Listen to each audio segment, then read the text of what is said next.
T20 കാര്യം പറയട്ടെ. ആദ്യം പറയൂ. അതുകൊണ്ടാണ് ചാൻസ് എടുത്തത്. പക്ഷേ എങ്കിൽ പോലും ഒരു കേരള പ്ലെയർക്ക് അവർ ചാൻസ് കൊടുക്കുമ്പോൾ നോർത്ത് ലോബി എന്നൊക്കെ സത്യം പറഞ്ഞിട്ടുണ്ട്.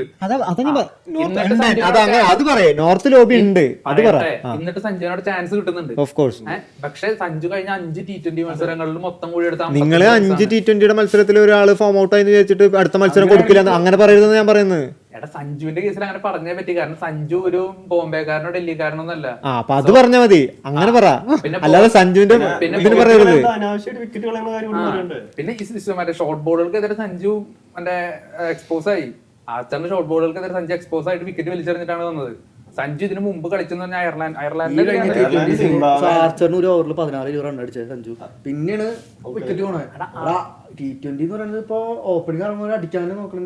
തീർച്ചയായിട്ടും T20 വേറെ കളിയാണ് കളിക്കണം. ODI വേറെ. ODI സ്റ്റാറ്റ്സ് നോക്കുമ്പോ നല്ല സ്റ്റാറ്റ്സ് ഉണ്ടാവും. അപ്പൊ എന്തുകൊണ്ട് പരിഗണിച്ചില്ല എന്ന് ചോദിക്കണല്ലോ. ആർക്ക് പകരം പരിഗണിക്കണം എന്ന് കൂടി പറഞ്ഞത്.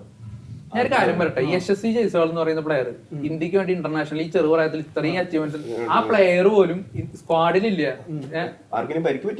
അതായത് റിസർവിലാണുള്ളത്.